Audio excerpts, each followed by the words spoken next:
I'm Dane Rose, and in introducing this site, I want to share what it's about for me. I began my relationship with Lazaris at age 12 while still living at home in, like many households in the United States and in Europe, an abusive household. And the combinations of first working with the paradigm of creating our own reality and dealing with abuse at home, dealing with parents who were into metaphysics but didn't really practice it, in daily home life, brought up a number of issues which then kind of came back to bite in therapy. What are you doing telling a 12-year-old that he's creating his own abuse, and that's outrageous, and then having to pay for the friendship that is Lazaris's paradigm for relating. We are your friend, we're not your teacher, but you have to pay us to be your friend, and we're going to monologue as opposed to dialogue 99% of the time. I think I've spoken to Lazaris about a total of 5 minutes that I've been verbalizing over 30 years and have listened to Lazaris thousands of hours. And so there's a ratio. Now, at the time, at age 12 and going into my teens and kind of dealing with suicide and all of that type of dynamic that is the psychodrama of Western lack of initiation into adulthood, there were a whole host of ideas trying to piece it together. What is a channeled entity? Does a channeled entity exist? What does it mean? What does it mean to be a map maker? What does it mean to be in a world where it seems really hard, but Lazaris is saying it's easier to succeed than it is to fail? So who's succeeding easier than it is to fail? Where are those people? Are they, is that Jach? Is that Penny? Is Lazaris succeeding easier than they're failing? This type of dynamic has an uncertainty because of the isolation, because of at that point, I'd never met Lazaris, was just listening to these tapes and was trying to piece together, what might be going on in the world out there that I knew nothing about. And there's an interesting mix of things that Lazaris talks about, and they're not always stitched together. You can take, for example, the various tapes about, the new age is coming. Well, it's already here. This is, Lazaris's definition of a new age. The building years, they're well underway for a new world. Again, this is, seems to be what Lazaris means about the past ending and all of that. Because, back in the 80s and 90s and things, when I was trying to piece these things together, I didn't really know what a new world looked like. And it was difficult to kind of try and stitch together a connection between what I was experiencing, whether it was talking with Lazaris or listening to Lazaris, or, and in the outer world around me, engaging with other Lazaris friends and things like that. That was difficult to stitch together because Lazaris was always so positive. But where was Where was this framework of, whether it was psychological, physical, financial, that Lazaris was so positive about? And was it in other people out there, and somehow there was something wrong with me that I did not understand it, that I didn't have that access to resources, so to speak. So on the one hand, there's this incredible kind of positive panoply of ideas that kind of moves unendingly forward, regardless of what I and anyone that I know seems to be observing and experiencing. And these don't stitch closely together because Lazaris does not do what would be considered good relationship practice.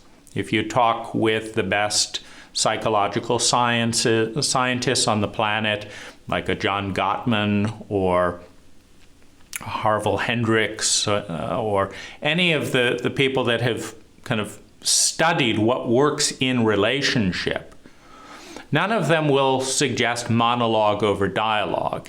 In fact, the best practice that data suggests is that the more dialogue, the better in a relationship. The more balance of power, the better in a relationship. The more feedback around impact, etc., the better the relationship. The more data that is available about the pain and well-being in a relationship, the better. Prostitution, not generally a good thing. Paid friendships, paid escorts, not as good as, a healthy, relationship. Some problems, statistically, at least at our point, if you take 100 people and they operate in a monogamous paradigm, and you take 100 people and you have our version of polyamory or open relationship, the drama level will go up in the latter. And so we have data about this. And then we have Lazaris's protocol. And Lazaris's power balance and the like it's out of sync with most of that data, because Lazaris's version of a relationship is primarily through recorded media, meaning the majority of Lazaris's friends engage through recorded media. The majority, even if you go to workshops, you talk less than 1% of the time. So we have a 99 to 1% dialogue ratio. And in the midst of all of this positivity, Lazaris also talks about other things. For example, he said that one of the problems with negative ego is that you really need to learn how to think. You need to learn how to think critically, objectively. Lazaris has said, thank God for skeptics who, don't buy into the end of the world and all of that stuff. And Lazaris has said that we're going to be thinking less. Back in the 80s and 90s, Lazaris said, the next generations are going to have it tough because they're thinking less. And there's less of a check on the negative ego when you don't think. And so, what do you make of these different messages? On the one hand, we're moving into a time of unparalleled negative ego as a result of people not thinking as much. On the other hand, we're moving towards the birth of a new world. How do those things fit together? Lazaris has talked about, in order for something to be real, it has to have a positive and a negative impact. In order for it to be physical, it has to be within that polarity. There's a light and a dark shadow around everything that exists in our reality.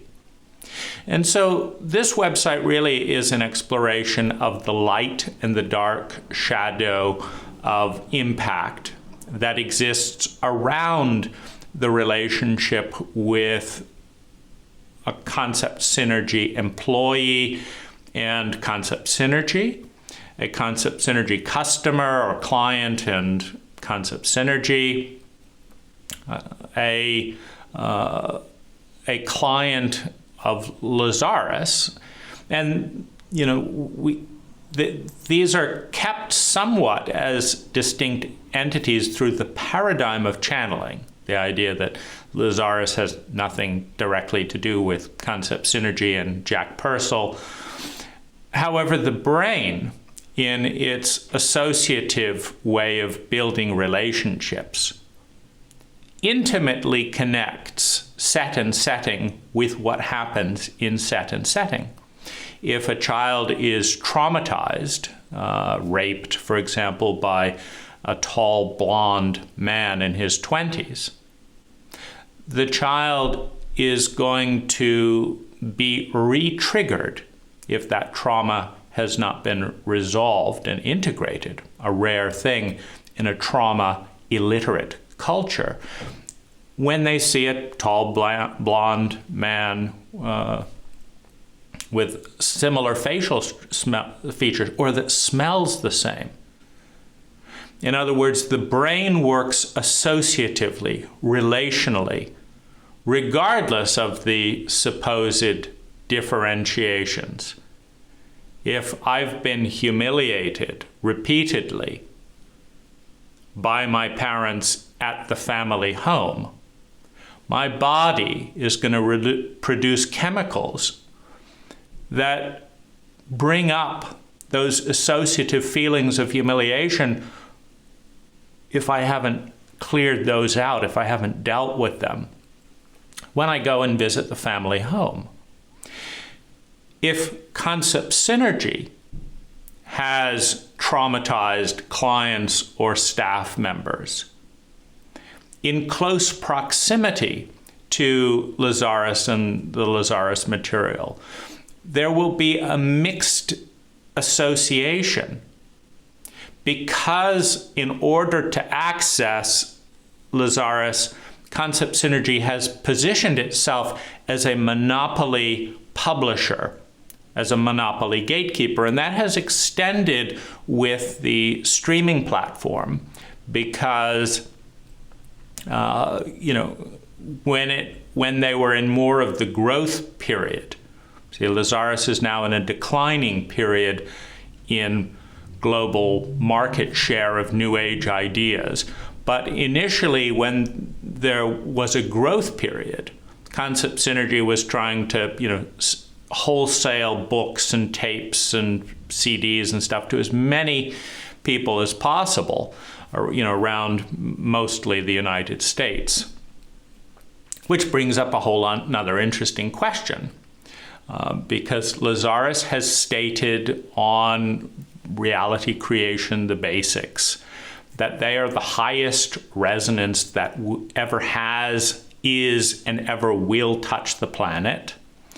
That resonance is the ultimate reality creation, and that they are only and exclusively channeling through Jach Pursel this one time.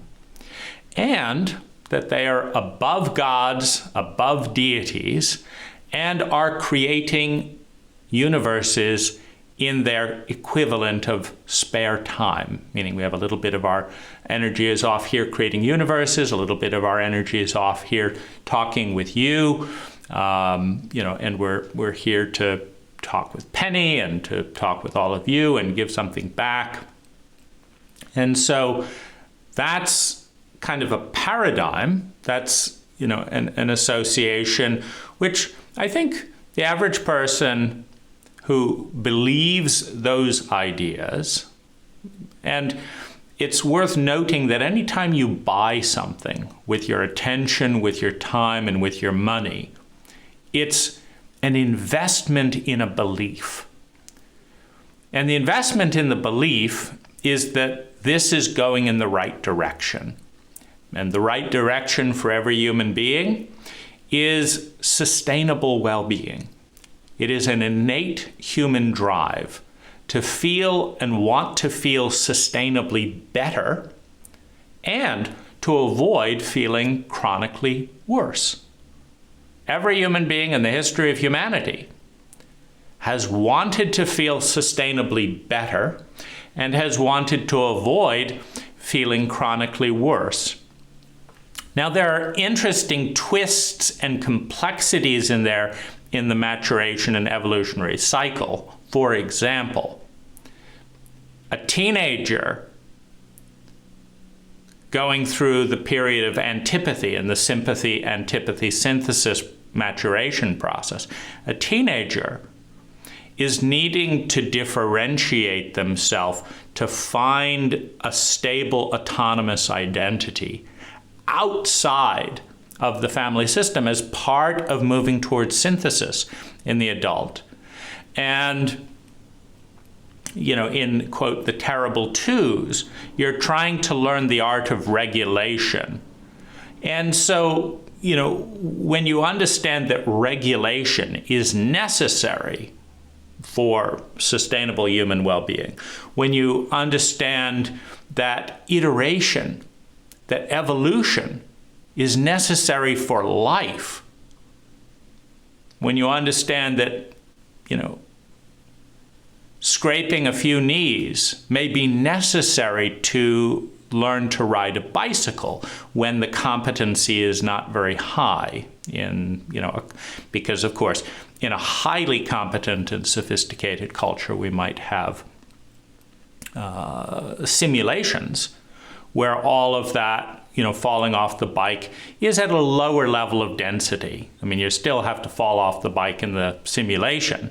When I learned to fly radio control planes, you know, the planes would cost around $300, and, you know, I'd get ready and go, and, you know, 30 seconds later, boom, you know, there's $300 and a crashed plane. It's like, okay, I have to learn to adjust the flaps. Okay, go, you know, spend another $300. It's like, no, this is too painful. It's too expensive. Let's get a simulator. And it's like, I didn't enjoy, whether it was on a, you know, computer screen or in reality, watching my plane crash into the ground. But it was much cheaper with a simulator than it was with, you know, because the simulator only cost $100, and you could, you know, explore 100 hours and 100 plane crashes for that 100, you know, which would have cost me many thousands of dollars in actual planes. And so, you know, there is a learning curve that involves making mistakes, that involves going down dead ends. And the question is, how dense is the experience of that learning curve? Physical bodies, of course, are very dense indeed, and at least have that feeling of, you know, maximizing the pain, pleasure, reward type of dynamic. But, you know, in that, even so, where life is going to by going through the antipathy stage of adolescence is a synthesis, is a synergy of the best of both family systems plus something new that's brought into being by the individual that never existed before that. Those two learning patterns were brought in a completely original way. And then in, you know, the great game board of life,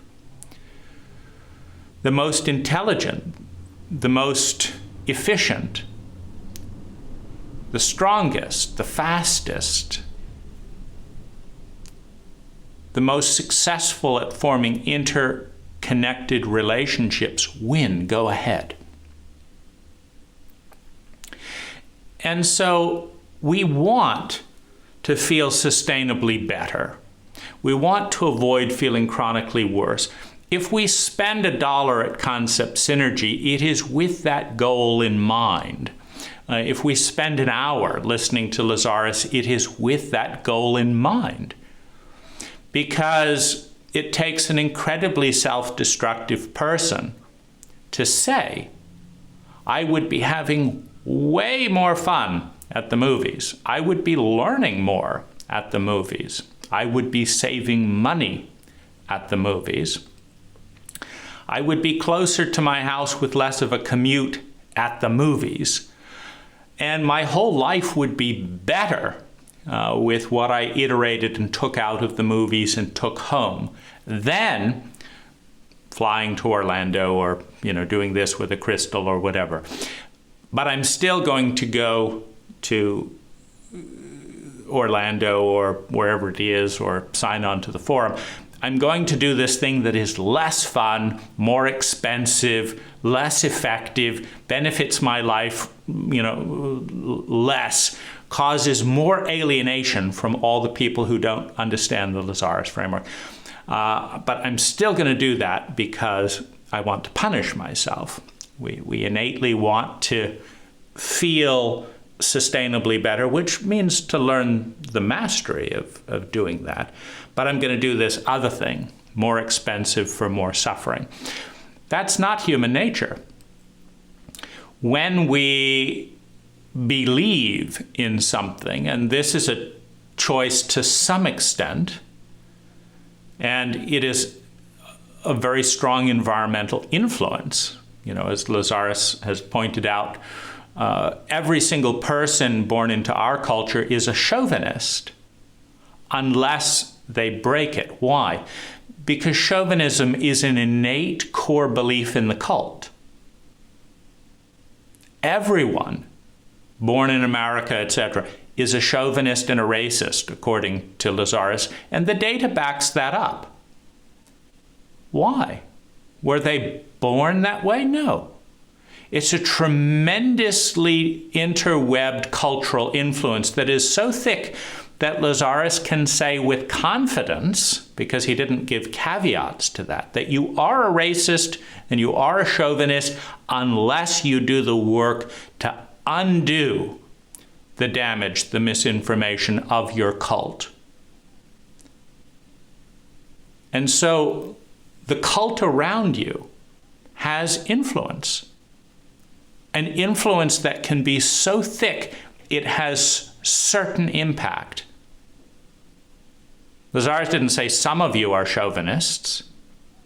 Every single person born into this cult is a chauvinist until they do the work to undo it. The messages are so thick and pre-verbal that before you have language that feminine energy in all of its faces is less valuable than masculine energy. And so there's all this complexity. There's all these different dynamics. When you spend $1, when you spend an hour, when you entertain a thought, when you entertain a belief, whether it's the belief that it's easier to succeed than it is to fail, or the belief that you are a chauvinist unless you've done the work to not be a chauvinist, there is an impact of each of these beliefs. There is a fallout. And within a dualistic paradigm, Lazaris and physicists have suggested that fallout is both positive and negative. If we're going to split reality into polarity, first of all, you always get equal halves. If you split the world with polarity, if you split consciousness with polarity, by definition, you get equal halves.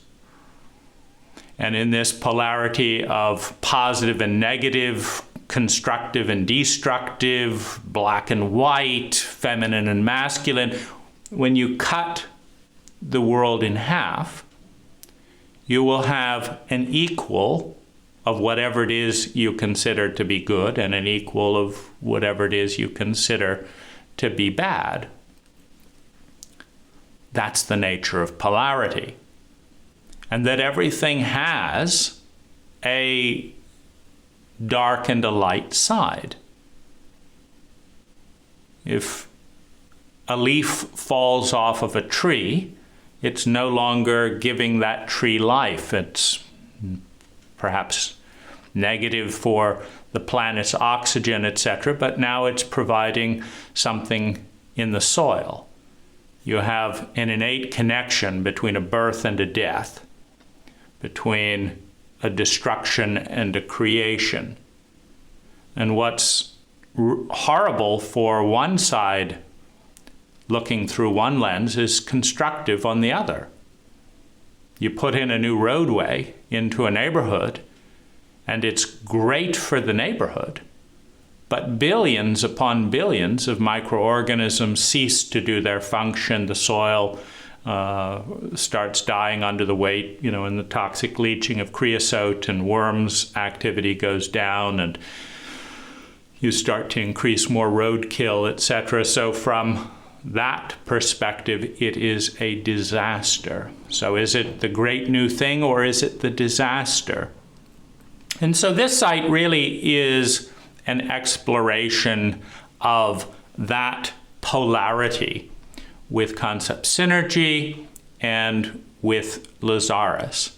And I think the most important thing to understand, for the part of me that's doing this for me, to piece this together for me, because remember at age 12, etc., I was isolated.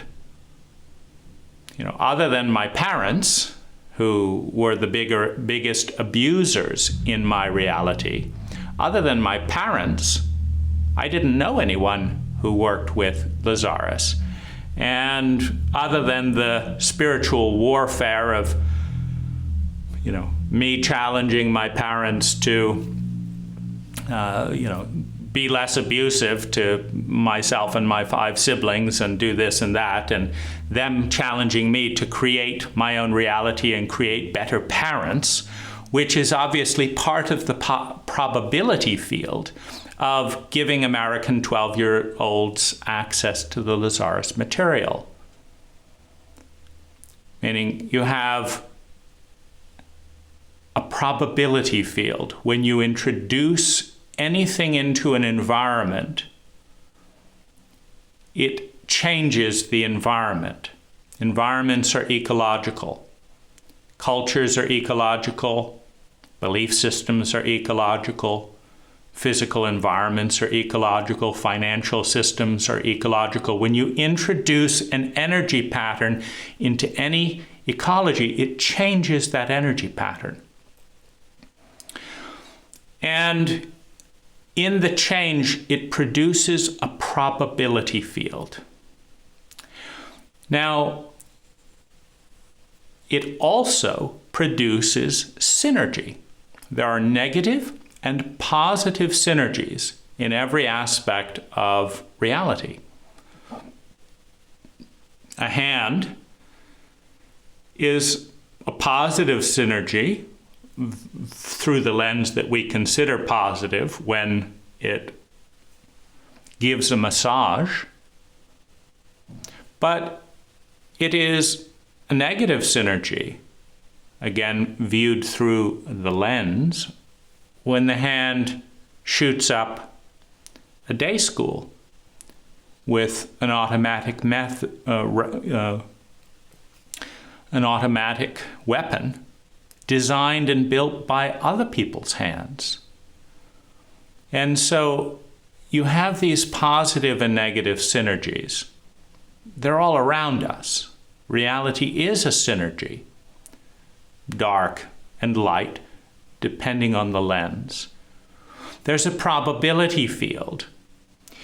And one part of my, 12-year-old, 15-year-old, 18-year-old self kind of wondered if somehow off in the world there were these Lazaris people that, didn't have horrible things happening to them at home, didn't have, spiritual warfare. We're in this new world, this new age.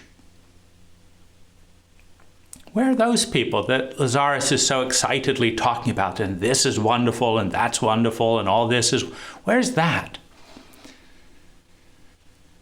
And every single abused child, that's a probability field that has been demonstrated over and over again by social scientists, when they are unloved, when they are uncared for in various ways, will take that on as shame. A 5-year-old doesn't say, my goodness, my parents have never received a single hour of competent parental training. Their parents were a nightmare. In fact, they haven't received a single hour of competent parental training, and they've received thousands of examples of how to do it wrong. Well, of course, my parents don't know how to love themselves or other people. Gosh, my poor parents, what fools. And what kind of a crazy culture would raise people and give them infants in the context of intergenerational abuse systems that have been going on for hundreds of years and are almost certain to continue as long as we make sure to eliminate all competent parental training from the dynamic. Like, what about that? A child doesn't look at the abuser and piece together the interconnected web between an emotionally illiterate culture, a chauvinistic culture, a traumatically illiterate culture, a shame-based culture, and the inevitability of abuse, of an inability to love that child competently. The child always internalizes it and says, what's wrong with me? Well, when trauma leads to dissociation, to splits off the body, these parts stop growing. They remain fixated in time at the age of the trauma, of the abused. And these parts take the incompetence and dysfunction of everyone in the outer environment and internalize it as one more reason I'm not lovable, I'm not forgivable, that I will never be loved, because they never are. These parts, buried, feared, suppressed, denied, in Jung's words, deteriorate, regress, become hostile to the system that casts them off, that buries them, that denies them, that does not love them. And this is part of evolution, because life is an interconnected ecology. And when energy of any form is cut off, buried, denied, and doesn't receive nourishment, that is inconsistent with the winning aim of life, with the goal of realizing the full complexity and beauty of life. So the systems that lead to that waste, you look at the system of the American cult today. A Native American 500 years ago would have less than a kilogram of waste upon their death that was not innately biodegradable and nourishing to its ecology. the Native American lifestyle could exist for 10,000 years on this continent. And ecology would be healthier as a result of that existence. An American generates 100 tons of garbage. That's energy created into a form that human beings don't know what to do with. Because there is no garbage, there's just energy. And we take trees and oil and coal and make electricity, and then we use that electricity to turn oil into this and oil into that, and we combine it with minerals, and we dig big holes in the earth and make mines.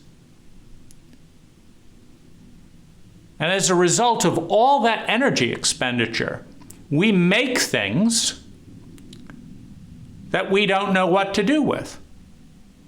So, okay, brought this plastic bag home, I don't want it anymore. Well, what do I do with it? I don't know. Okay, well, get it out of here. Dig a big hole in the ground, burn it. Get it out of here, I don't want it. So we live in a cult where we expend vast amounts of energy and natural resources and time to make things that we then don't know what to do with. And then we spend more energy and time to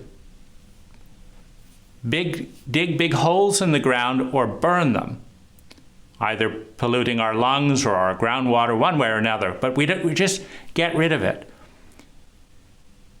And rather than acknowledging that we're a part of the ecology that creates thousands of times our own body weight in stuff that we don't know what to do with, emotionally, mentally, and physically. Because for every one of those 100 tons that an American will leave in a landfill, there's 100 tons of thoughts that we didn't want to face, that we created and said, get away from me, you have nothing to do with me, I don't know what to do with you either. And there's 100 tons of feelings. The child doesn't look out and say, I'm in an insane cult of people that spend vast amounts of energy creating vast amounts more energy of stuff they don't know what to do with. And then rather than have the decency to say, you know what? We have no idea what we're doing. We're creating all of this energy and we don't know what to do with it. Maybe we should learn, right? Maybe we could fix the simplicity of our thought. But nah, that's too much energy, right? For us. Let's take more energy from our host body, our planet. And rather than acknowledge that we don't know what to do with the things that we create, our thoughts, our feelings, and our stuff, let's recategorize it. We'll create a word for all this stuff and we'll call it garbage. There's nothing wrong with our system. There's something wrong with all this energy, and our job is to get it out of here. Mentally, emotionally, physically. And then free. Now we can create more stuff that we don't know what to do with and throw that in a big hole as well. And see where that leads us. At 100 tons per 200 pounds of body weight on an exponential curve. So our energy consumption is going up exponentially and our population is expanding exponentially. And of course, at some point, that cancerous pattern collapses the host body, destroys the ecology. A child doesn't take any of that into account. They just know that if they were lovable, if they were valuable, they wouldn't have been hit. The regressed, shame-based children in the trauma that has not been dealt with in the American culture knows that the reason that they're not in the new age experiencing the dream, surely if it's easier to succeed than it is to fail, I must be really bad that I'm failing, despite the fact that it would be easier to succeed. And then this and that is all my fault. But there are these people out there. There are these people out there. They're working with this, and they're winning. Well, I think there are a couple of really important questions to be with and to consider.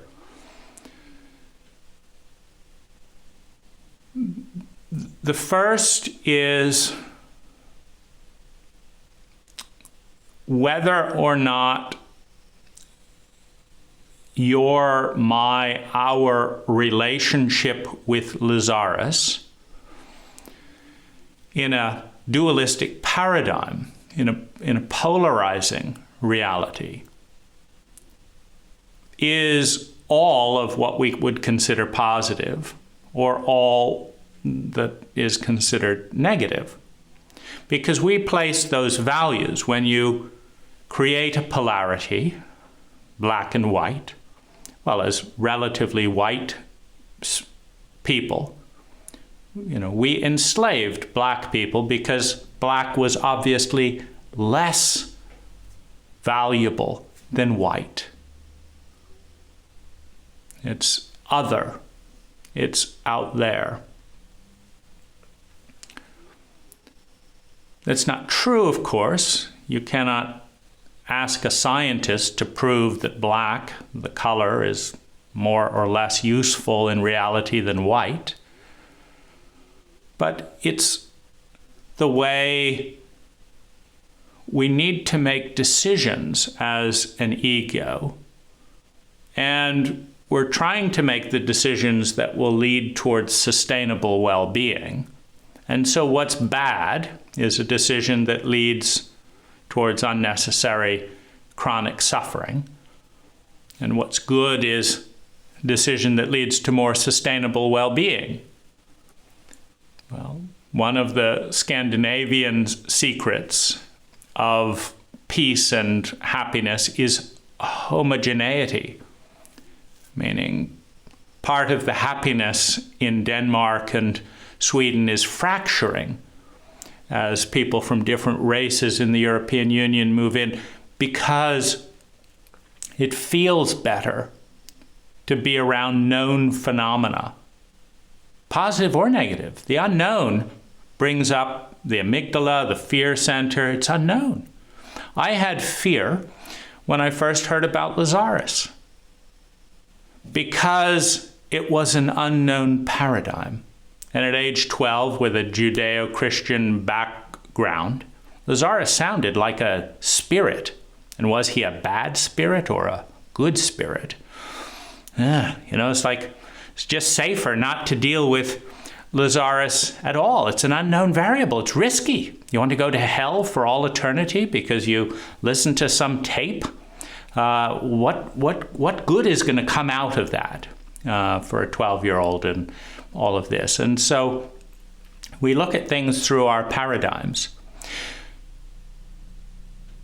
I think it's an important question.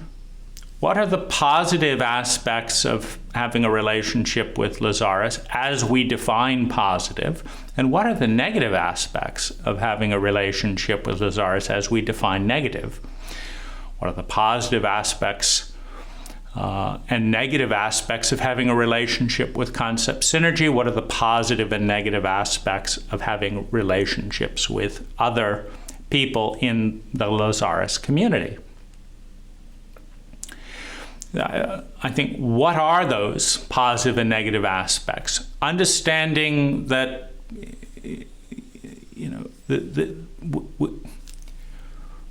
at least one part of the Lazaris material is encouraging thought and acknowledging the shadow and the polarity of any relationship. Lazaris has talked about you may be angry at your higher self. You may have to talk about this and why did this happen and that. So certainly, unless Lazaris is also saying that they're higher than the higher self, which they may be doing because they're saying they're the highest deity that will ever touch the planet, and apparently there have been lots of. So Lazaris may be saying that they're above all of that. Certainly Helen Avalon in the Jach and Lazaris forum did not want to hear about my anger as a teenager with Lazaris. One has to poke a little bit around some of this because, frankly, if you're above gods and goddesses who are strong enough in their conceptualization in their own right, you can afford to be questioned. You can afford to have a little joke. If George Bush and Bill Clinton can take a ribbing at the press conference, and a god can't handle that, it's not much of a god. And that's worth knowing. But what is the probability field? What is the probability field of all these different people who have been touched by Lazaris over the years? And I think a really important thing, understanding that there are positive and negative sides. Positive side, just as one example, as a 12-year-old exploring these ideas, is it definitely challenged my mind. So if you like challenges, and we define and put challenge into the positive camp of cutting reality in half and say, okay, that's a positive thing, well, then that was a positive thing. If you don't like paying for therapy, to have your therapist explain to you how your spiritual friend was abusing you in your teenage years, then that's a negative thing. Because now you've got to pay more therapy money to have someone say, no, that's shaming. That's shaming. Listen to his tape. He's saying it. You're putting too much onto an adolescent. You're selling tapes to teenagers. That's not excellent. That stage of brain development will absolutely take it on. When you wanted to commit suicide, Lazaris could have been adding a lot of that pain. Pain is separation from and longing for, according to Lazaris. And you were longing for this deep spiritual family, for this friendship, but you were separate from it. You were locked in your room, listening to your siblings being abused, longing for, separate from. Lazaris was increasing your longing, he wasn't reducing the abuse. He was adding to your pain at a time you had too much on your plate already. So we put that then in the negative camp, assuming you don't want unnecessary suicidal pain at age 12 and 13 and 14. So you have the positive, you have the negative. And I think one of the most important questions to any intelligent human being is,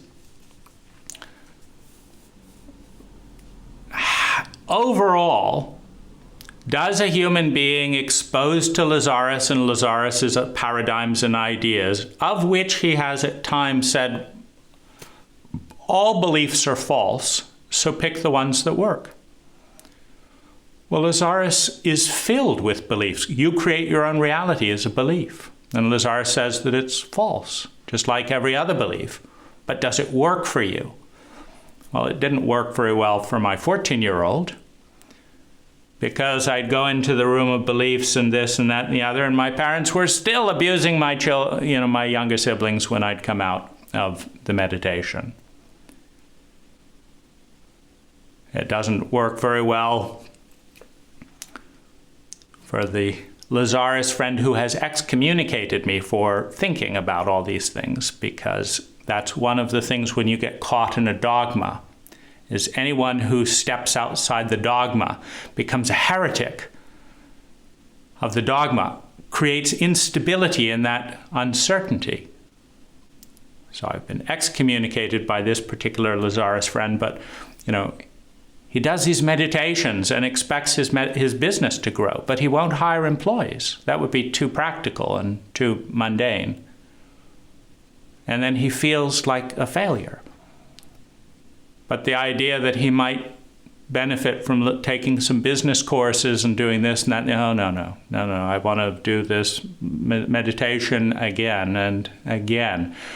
And so we have a wide probability. Not everyone, I'm sure, is refusing to grow and change in the outer world and listening to Lazaris desperately as a mechanism for shaming themselves. But what is the probability field? And in an isolated population where Lazaris discourages you from talking in the breaks about your personal experiences and never asks for a show of hands, because having traveled the world in, different workshops and facilities, whether it's Esalen or Findhorn community in Scotland or different workshops here and there, usually there's a lot of show of hands. Could we have a show of hands? How many people are feeling this way? How many people who got a benefit? Could you write a review? What did you get out of this workshop and what did you not?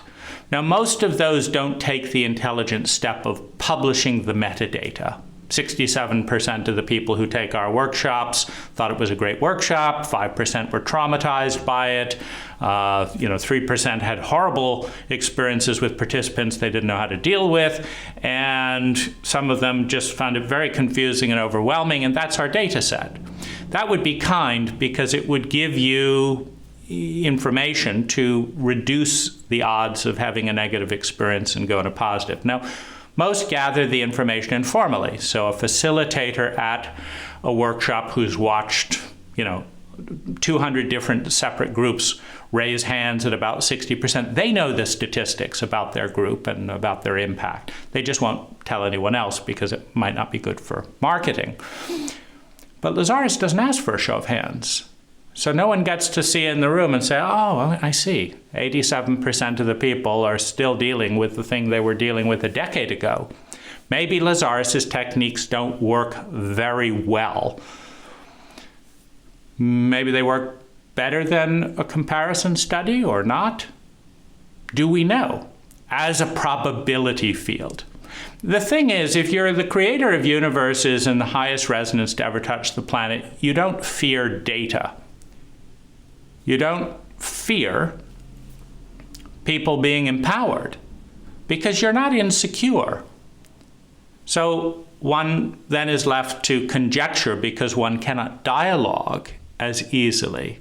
Meaning, I'd love to ask Lazaris to answer all of this stuff. It would be wonderful, and Lazaris is welcome to do so at any time. If they can create universes, they can certainly respond to a video one way or another and get around to it with endless amounts of time.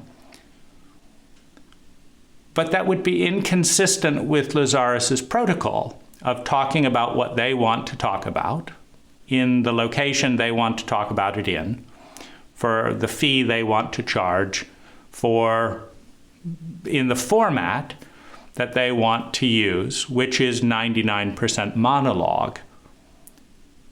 And just ignore these types of things and leave them in the space even though there's an endless amount of time, this exclusivity that is creating Jach, because, why are we even bothering talking about this? And I think it's worth noting. Anyone who has spent any money or any time at Lazaris has invested in the belief that Lazaris is telling them some truth. Lazaris has said that all beliefs are false, but pick the ones that work. That Lazaris has some techniques and beliefs that work. Let's put it that way. Work at what? Going to help them improve their lives. No one is spending money at Concept Synergy to ruin their lives.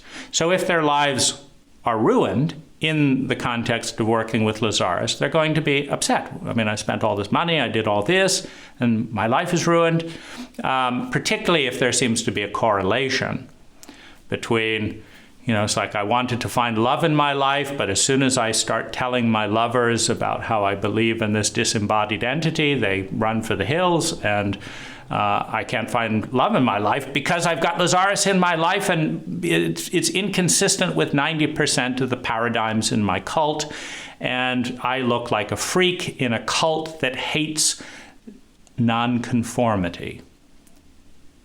So of course I don't have love in my life. I'm making Lazaris so important in my search for love in my life. There's aspects of this which, again, may threaten the fragility of a human ego to, have some fun with some of this. It does not challenge the creator of universes. But coming back to this thing, Lazaris could channel with 500 people. Lazaris could channel for all time. He said this is like 1 or 2% of his energy is kind of sending this way. Why not just continue that timeless phenomena for another 1,000 years with a woman channeling, or 10 women and 10 men? Let's break the chauvinism at home and have some women channeling Lazaris. Lazaris could do that. I think Lazaris could get volunteers. He wouldn't need to go about it circuitously the way he did with Jach and just show up and orchestrate things so that Jach missed a business meeting in order for Lazaris to come through and do meditation. Lazaris could just at a workshop say, could we have a show of hands if anyone would be willing to channel us from time to time?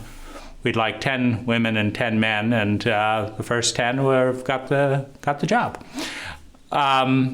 Free, consensual, people could note about it, people wouldn't have to travel as much and pollute the ecology as much. But Lazaris has elevated Jach Pursel, in a manner of speaking, to those who invest heavily in this belief system, as the single most important person in the history of humanity.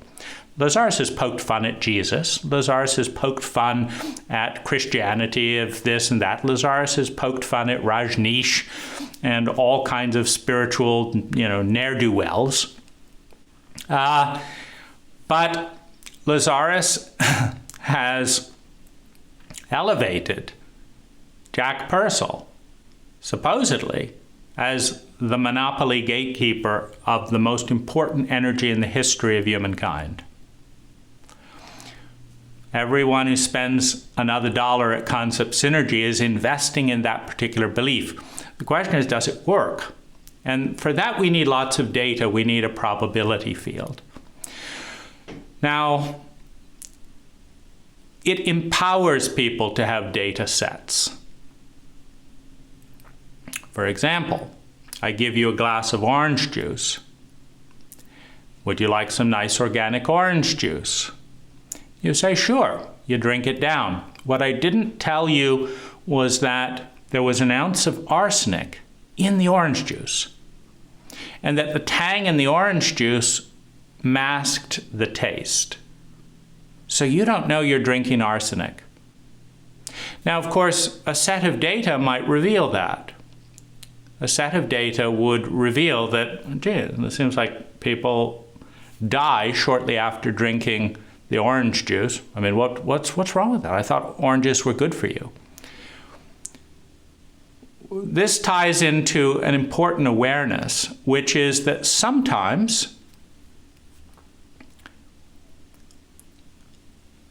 a positive combined with a negative is more dangerous than a negative combined with a negative.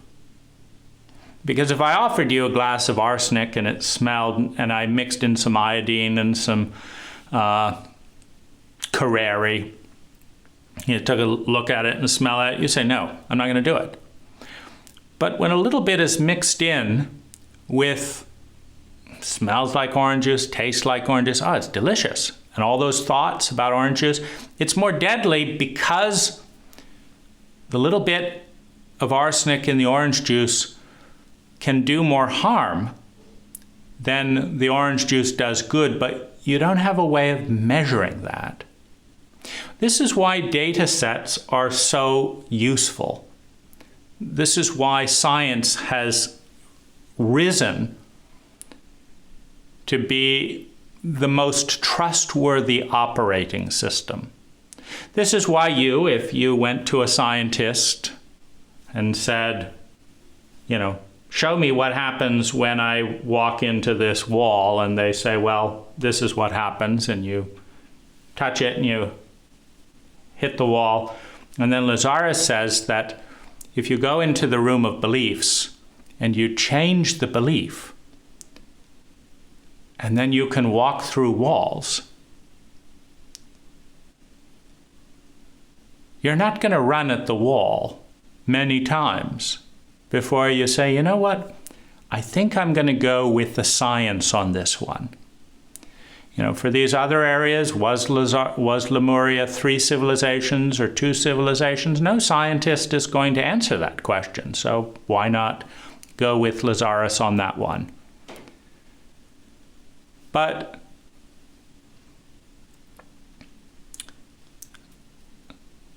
science does not require faith to the same degree. If I tell you there's arsenic in here, you're not going to drink it. You're not going to say, well, I'll just overcome that with my belief. You're going to look at the data set and say, people who drink arsenic die. I don't want to die. And even Lazaris kind of teases around this because, Lazaris will say if your resonance is high enough, you can walk through a bus. But then he says, by the time you walk out in front of a bus, your resonance is tumbling down to the point where you get smacked by a bus and you get knocked over. So how do you fit that together? All beliefs are false, according to Lazaris. Pick the ones that work.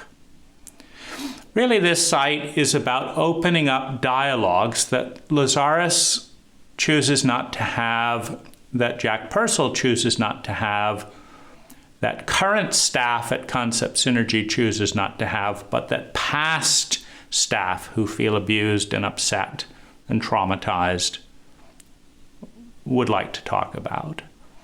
And that I think are important ideas to discuss. If we're going to take Lazaris at all seriously on the need to think and think clearly, these ideas should be explored, not as something to be feared.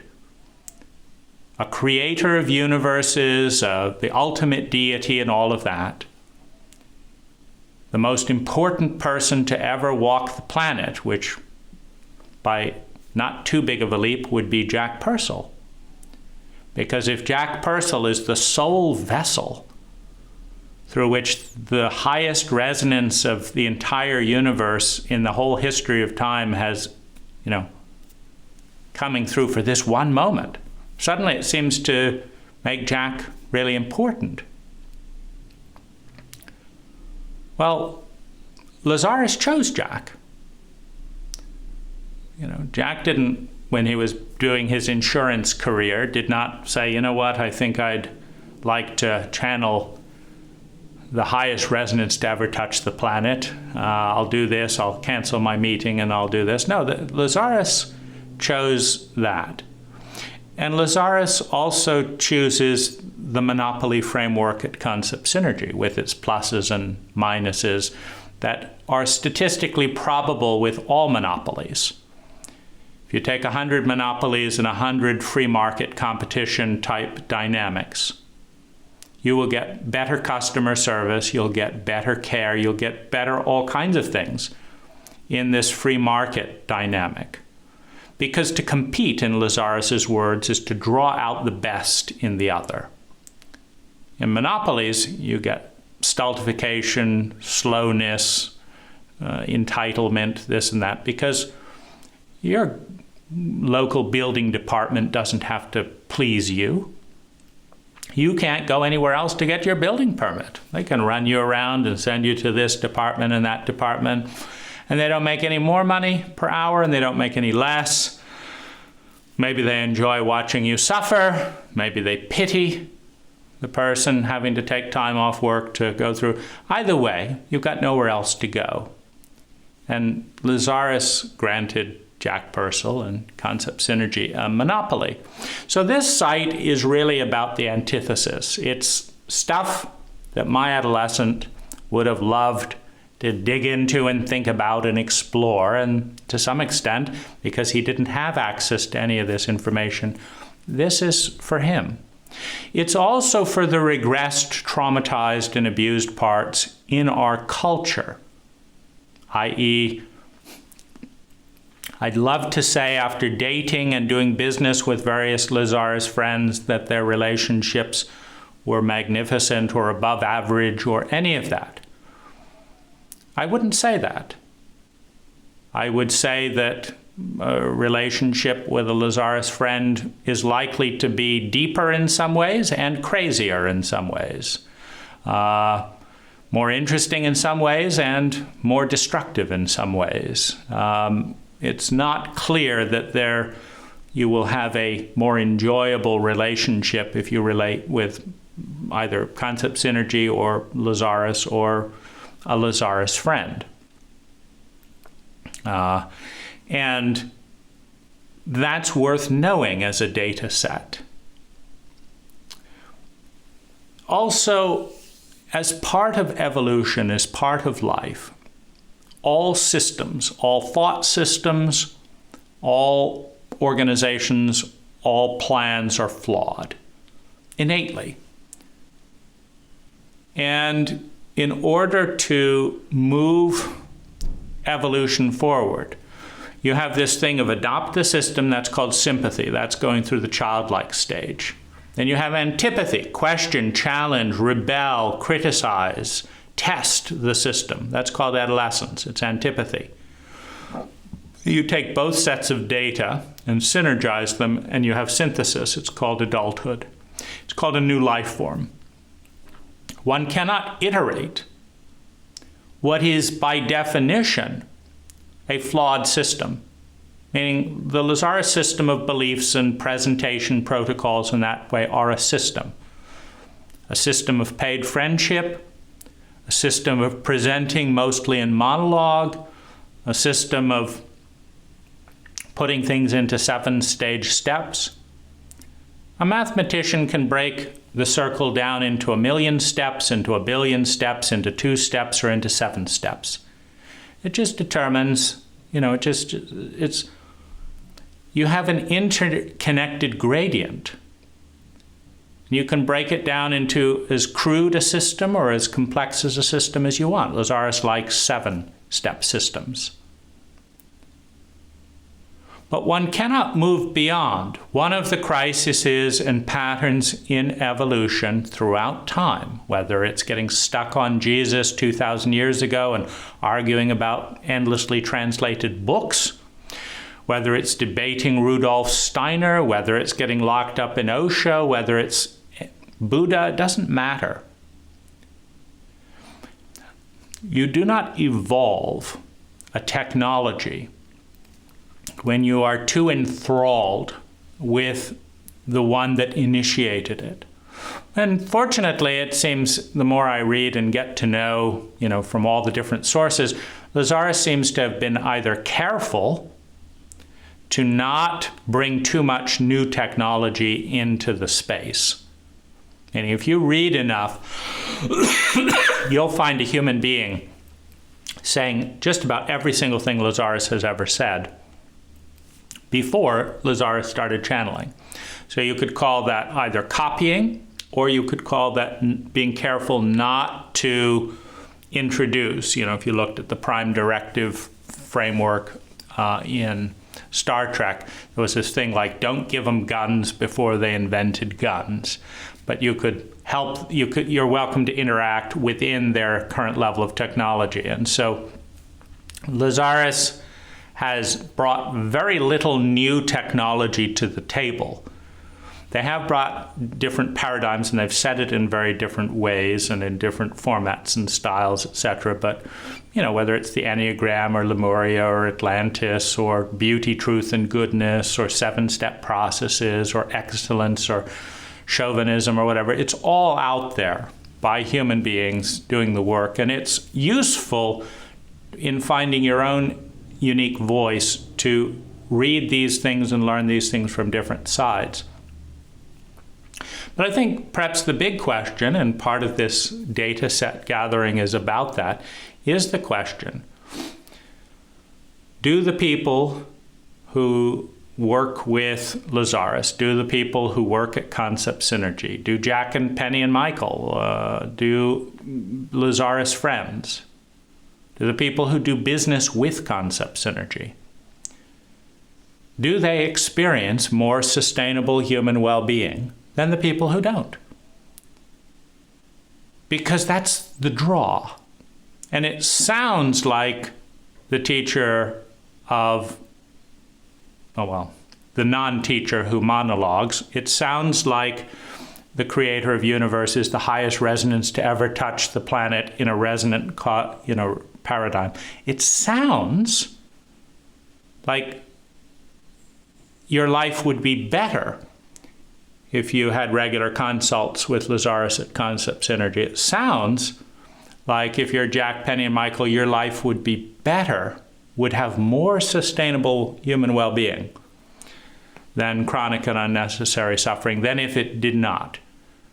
Because if the opposite was true, if you had a higher probability of dying, a higher probability of going insane, a higher probability of being frustrated and feeling crazy, a higher probability of not being able to connect with other people as a result of spending tens of thousands of dollars in a paid spiritual friendship with Lazaris and all the other travel and crystals and stuff that are entailed,